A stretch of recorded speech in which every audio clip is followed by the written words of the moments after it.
Hello students, welcome back. This is Gurpreet Singh. बच्चों, हमने इससे पहले जाना था कि किस तरह से एक माहौल बन गया था इंडिया के इंडिपेंडेंस के लिए। क्रिप्स मिशन आया इंडिया में और इंडिया को एक सेल्फ ऑटोनॉमी देने की बात हुई। लेकिन अब हम बात करेंगे 1942 के क्विट इंडिया मूवमेंट की।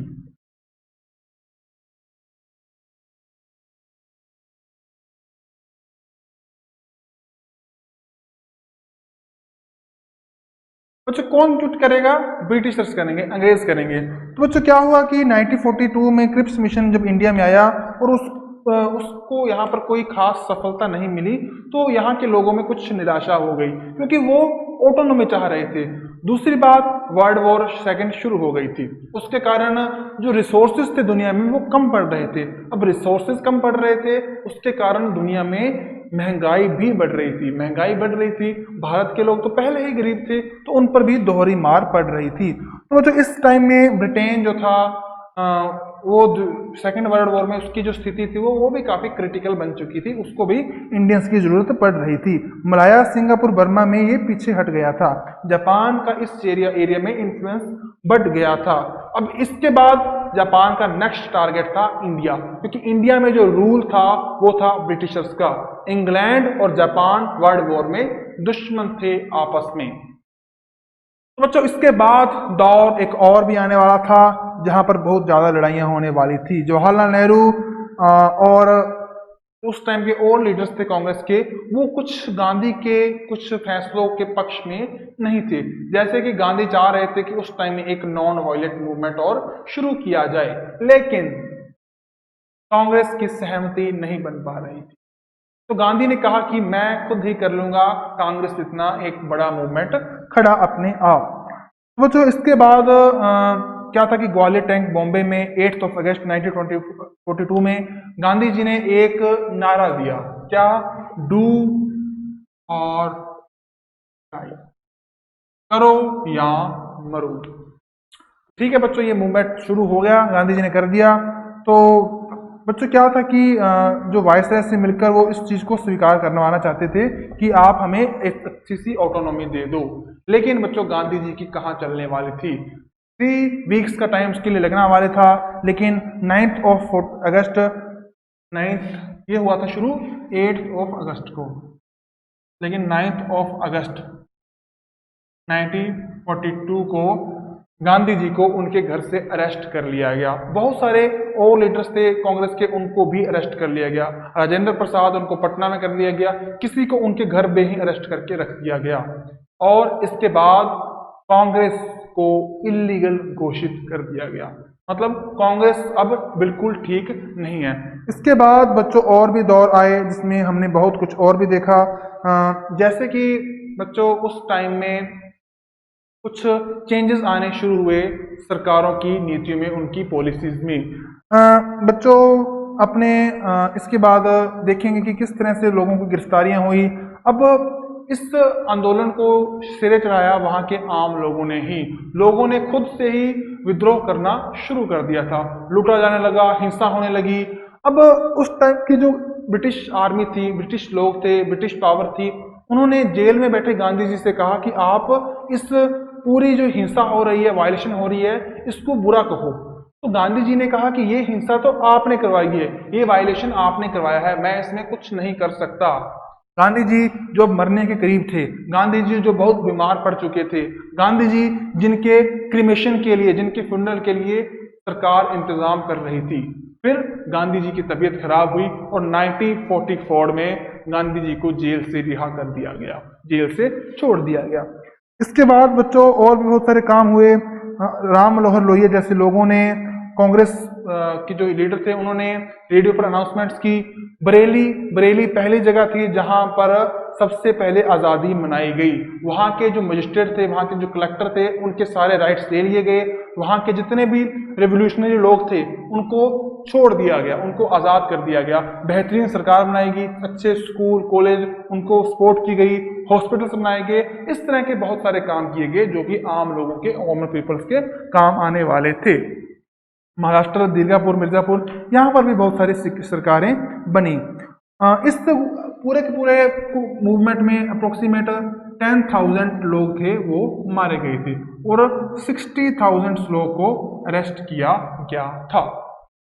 इस तरह से कुछ काम हो रहे थे। अब बच्चों इसी के बीच में बच्चों क्या हुआ कि वेवेल प्लान आया, ठीक है ना। देखिए बच्चों, बहुत से उस टाइम में ना अहमदाबाद में फैक्ट्रीज बंद रही 3-3 महीने के लिए। जो स्टूडेंट्स थे वो खुद ही बनकर इसका प्रचार प्रसार कर रहे थे आंदोलन का, ठीक है ना।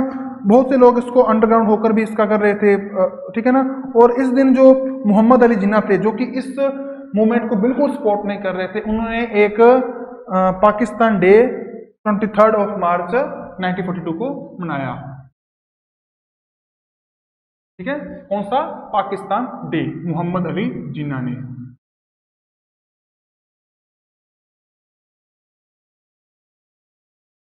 ओके बच्चों, इसके बाद वेवेल प्लान कहें या शिमला प्लान कहें, शिमला में तो पर चर्चिल थे जो उन्होंने क्या किया था कि उस टाइम में इंग्लैंड में लेबर पार्टी का जो इन्फ्लुएंस बढ़ रहा था। लेबर पार्टी जो इंग्लैंड के पीएम चर्चिल की एक ओपोजिशन पार्टी थी।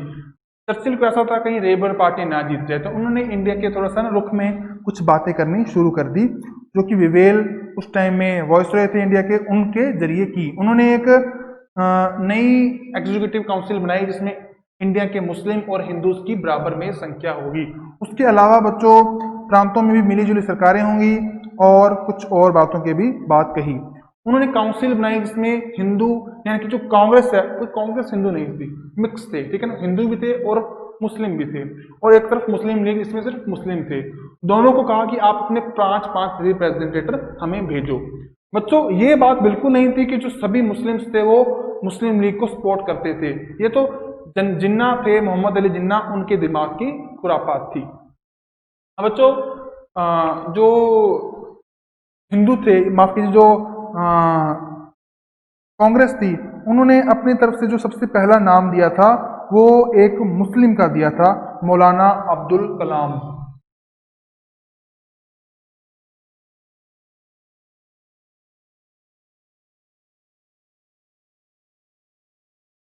मौलाना अब्दुल कलाम का इन्होंने नाम दिया, लेकिन मुस्लिम जिन्ना उन्होंने कह दिया कि मुस्लिम्स का नाम सिर्फ मुस्लिम लीग देगी।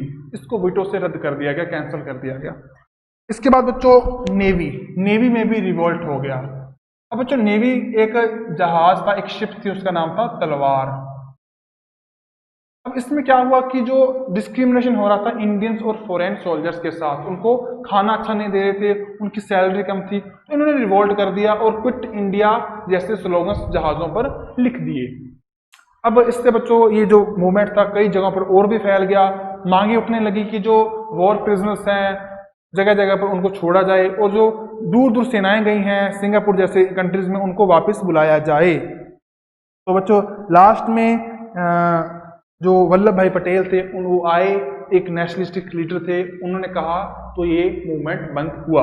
कैबिनेट मिशन आया 1946 में।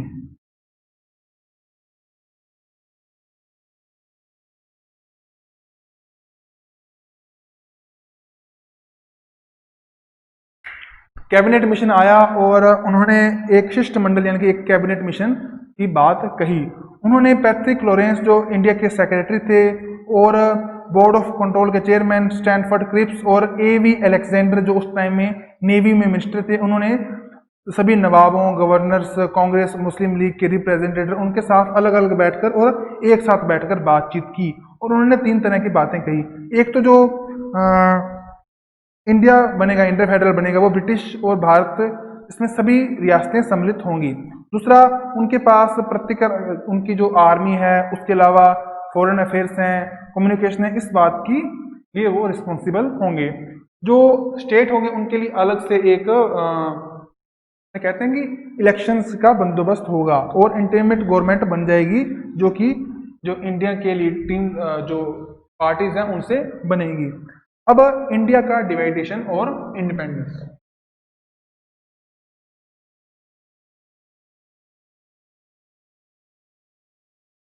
इंडिया का डिवाइडेशन,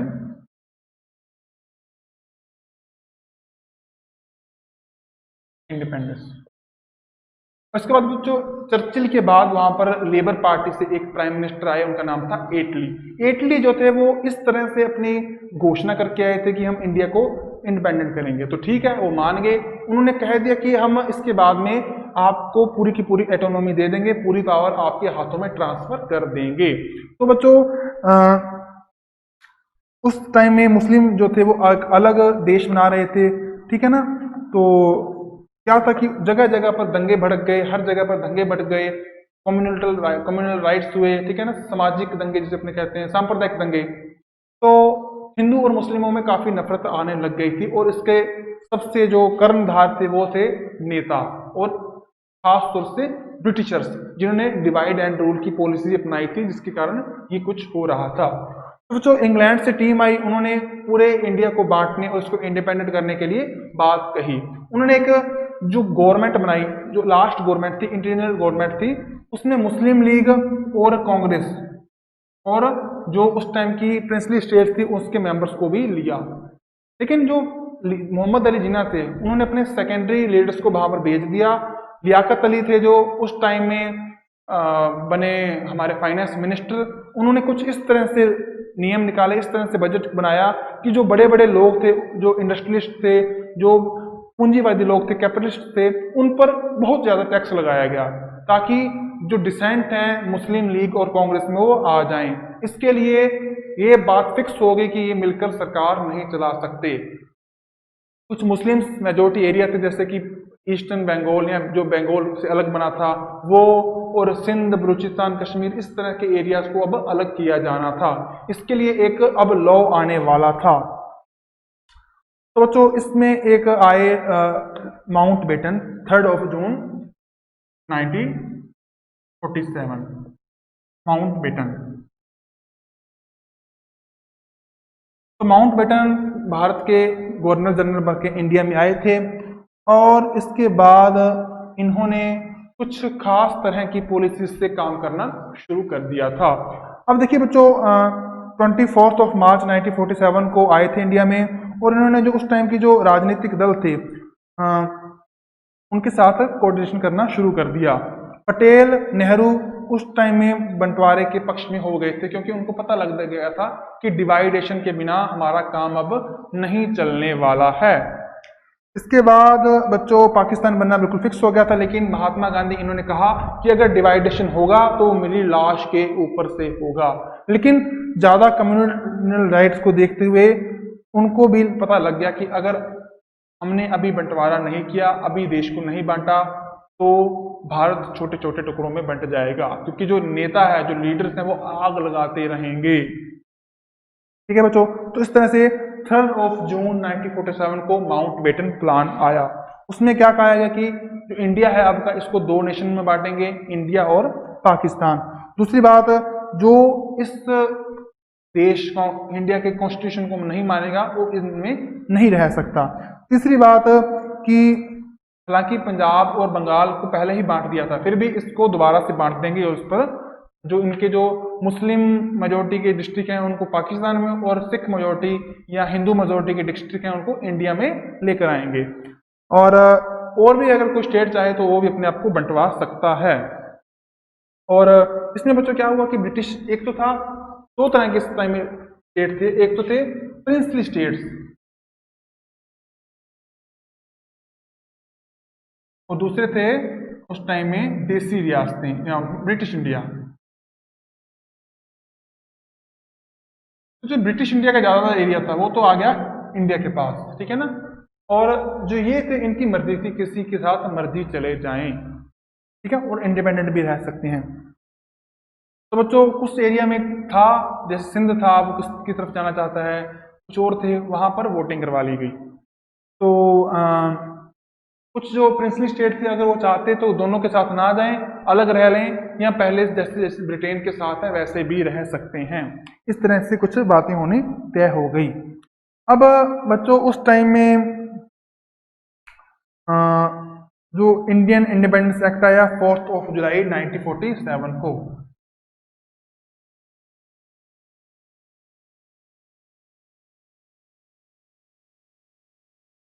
अब बच्चों क्या था कि 18 जुलाई ये पार्लियामेंट में आया था और 18 जुलाई 1947 को ब्रिटिश एम्पायर के साइन के साथ ये वहां से पास हो गया। इंडिया और पाकिस्तान दो नेशंस बने। पाकिस्तान के जो चीफ थे वहां के गवर्नर जनरल वो बने मोहम्मद अली जिन्ना और वहां के प्राइम मिनिस्टर बने लियाकत अली खान। इसके बाद इंडिया के गवर्नर जनरल बने माउंटबेटन और प्राइम मिनिस्टर बने जवाहरलाल नेहरू। और 14 अगस्त को पाकिस्तान और 15 अगस्त 1947 को इंडिया इंडिपेंडेंट हो गया, पूरी ऑटोनॉमी इनके पास आ गई। अच्छा, इन्होंने ना एक भरोसा भी दिया ब्रिटिशर्स ने कि जब तक इंडिया आज़ाद नहीं होगा तब तक हम उनकी प्रोटेक्शन करेंगे, इंडिया और पाकिस्तान दोनों की। ठीक है बच्चों, तो अब बात करेंगे कि इंडिया के डिवाइडेशन के क्या कारण थे, क्या कॉजेज थे। सबसे पहले मोहम्मद अली जिन्ना। मोहम्मद अली जिन्ना शुरू से ही ना एक अलग नेशन बनाने की बात कर रहा था धर्म के आधार पर। तो ये जो पाकिस्तान वर्ड था सबसे पहले आया था लंदन की कैम्ब्रिज यूनिवर्सिटी के एक स्टूडेंट थे चौधरी रहमत अली और उनके साथी। उन्होंने जनवरी 1933 में नाउ या नेवर, नाउ और नेवर जैसी बातें की, अभी या कभी नहीं, ठीक है ना, और पाकिस्तान जैसी वर्ड यूज किए। उन्होंने पाकिस्तान, उस्मानिस्तान और बंग ई अल इस्लाम की बात की। बंग ई इस्लाम जो बांग्लादेश है और उसके बाद उस्मानिस्तान जो हैदराबाद के एरिया है और जो पाकिस्तान जो आज हम पाकिस्तान देखते हैं वो एरिया है, उसकी बात की। लेकिन नेहरू और पटेल इसको तो पसंद नहीं आया, इन्होंने इसको रिजेक्ट कर दिया। जो जिन्ना थे वो शुरू से ही अलग रहकर राजी थे, ठीक है ना। तो 23 मार्च 1947 को उन्होंने लाहौर में पाकिस्तान के प्रस्ताव पर भी बात की थी।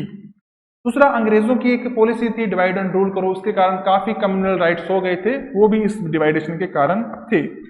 तुष्टिकरण की नीति थी जो इसको कहते हैं अपने अपीजमेंट की पॉलिसी, उसके कारण भी कुछ ऐसा हुआ, ठीक है ना, क्योंकि अलग अलग जगह पर क्या था कि आरक्षण रिजर्वेशन मांगा जा रहा था। कुछ क्या था, गांधी जी ना बार बार जिन्ना की मिन्नतें कर रहे थे। अब जिन्ना की मिन्नतें कर रहे थे तो वो भाड़ा हो गया, उसको ऐसा होगा कि अब मुझे नेशन लेकर ही रहना है।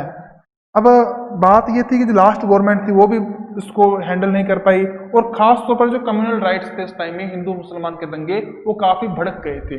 अब अगर डिवाइडेशन ना करते तो शायद माहौल और भी खराब हो जाता, तो इसलिए नेहरू ने भी और गांधी ने भी और पटेल ने भी इस डिवाइडेशन को एक्सेप्ट कर लिया।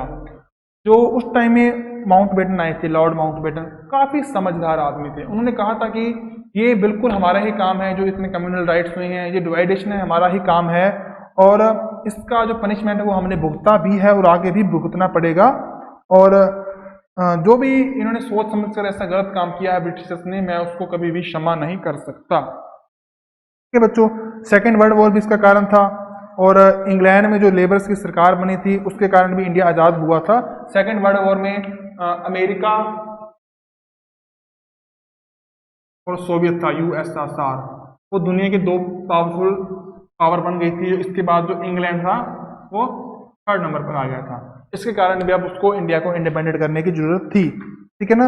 और जो इंग्लैंड में जो नई गवर्नमेंट बनी थी लेबर पार्टी की, इसके प्राइम मिनिस्टर थे एटली, उनका तो उन्होंने पहले कह दिया कि अगर मैं आऊंगा तो इंडियंस को उनकी ऑटोनॉमी दूंगा। इसके अलावा इंडियंस आर्मी में भी जो था विरोध हो गया था, उसके कारण भी कुछ ऐसा ही हुआ, ठीक है। इस तरह की बातों के कारण इंडिया इंडिपेंडेंट हो गया था। कुछ आम लोग भी थे, उन्होंने भी बहुत सपोर्ट की। अब बच्चों अपने बात करेंगे कि किस तरह से पूरा इंडिया था छोटी छोटी प्रिंसली स्टेट में बटा था, वो एक साथ आया। बच्चों प्राइम मिनिस्टर बन गए थे जवाहरलाल नेहरू, लेकिन जो प्रिंसली डिपार्टमेंट था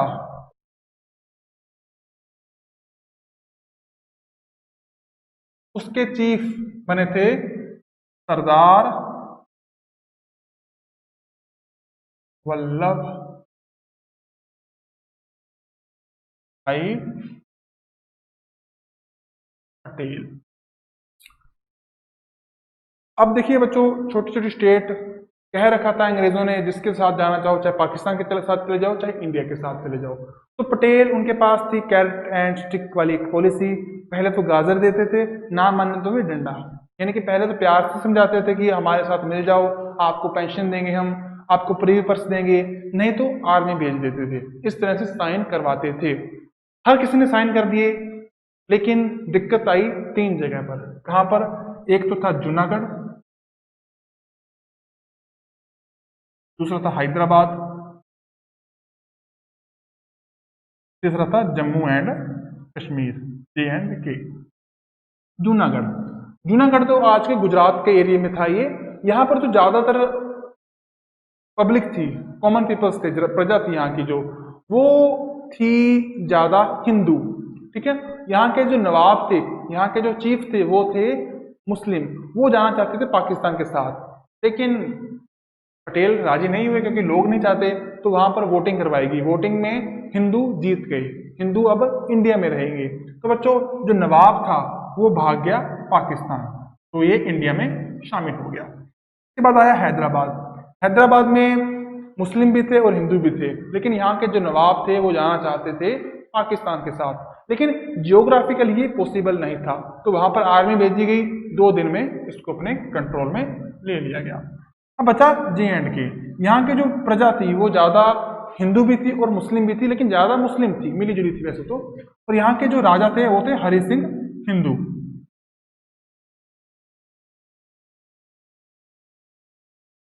अब देखिए बच्चों कि उस टाइम में जो J&K में हालात थे वो इस तरह के थे कि हरि सिंह ना तो पाकिस्तान के साथ जाना चाहता था, ना ही इंडिया के साथ, लेकिन पाकिस्तान अपने आप में जाना चाहता था। इंडिया का इतना मन नहीं था। ठीक है, अगर रहे तो खुला रहे। तो क्या हुआ कि कबायलियों के भेष में कुछ पाकिस्तानी आर्मी के लोगों ने कश्मीर पर हमला कर दिया। हरि सिंह जी आए इंडिया के पास, तो उन्होंने कहा कि आप हमें प्रोटेक्ट कीजिए। इंडिया में उस टाइम प्राइम मिनिस्टर थे जवाहरलाल नेहरू और उनके सपोर्टर थे वल्लभ भाई पटेल। तो वल्लभ भाई पटेल ने आर्मी को भेजना चाहा, लेकिन उस टाइम में जो दोनों देशों की आर्मी के चीफ कमांडर थे वो इंग्लिश थे, वो अंग्रेज थे, ब्रिटिशर्स थे। क्योंकि इसलिए बनाए गए थे उनको ब्रिटिशर्स, ताकि नए नए मुल्क दो आज़ाद हुए हैं, कहीं लड़ ना पड़े। तो उस टाइम में एक वो भी बनी थी यूएनओ, यूनाइटेड नेशनल ऑर्गेनाइजेशन, जो कि देशों को आपस में लड़ने से रोकती थी। ठीक है ना। तो इंग्लैंड और इंडिया उसके पार थे। तो माउंटबेटन ने कहा कि भाई आप नए नए आजाद हुए हो, अगर आप कश्मीर को प्रोटेक्ट करोगे तो इसका मतलब है कि आप किसी और देश की मदद कर रहे हो। ये तो सीधे से कोई जगह पर लड़ाई करना हुआ, हम ऐसा नहीं कर सकते। हाँ, अगर J&K इंडिया का पार्ट हो, अगर जम्मू एंड कश्मीर इंडिया का पार्ट हो, फिर आप उसको बचाने के लिए अपनी आर्मी भेज सकते हैं। तो इन्होंने कह दिया हरि सिंह को कि भैया एक ही शर्त पर करेंगे, अगर आप हमसे साइन करके हमारे साथ आ जाओ। तो इनके जो सेक्रेटरी थे VP मेनन, वो गए वहां पर, साइन करवाए और इंडिया में आ गए। इंडिया में लॉर्ड माउंटबेटन ने साइन कर दिए। ठीक है, अब J&K इंडिया का पार्ट। ठीक है, उसके बाद वहां पर 370 लग गई थी धारा, है ना, वो अब हटा दी गई है। और जैसे ये था कश्मीर बच्चों, ठीक है, यहाँ से पाकिस्तानी एंटर हुए थे, तो यहाँ तक एंटर हो गए वो, इस लाइन तक। इस लाइन को मान लिएगा LOC, लाइन ऑफ कंट्रोल। ठीक है बच्चों, ये था यहीं तक। उसके बाद जो जवाहरलाल अपने वल्लभ भाई पटेल थे, उनको कहा गया लौह पुरुष, आयरन मैन, और एक यूनिटी के साइन के रूप में, एक उनके सिंबल के रूप में उनको माना गया। ठीक है ना, यूनिटी ऑफ एकता का जो स्तंभ है ना, वो बना है ना अपने नर्मदा का नदी के तट पर, वही है सरदार वल्लभ भाई पटेल की इतना बड़ा स्टैचू, यूनिटी ऑफ स्टैचू। ठीक है बच्चों, ये आपका लेक्चर यहीं तक था। अच्छी तरह से इस लेक्चर को बुक में पढ़िए। Thank you.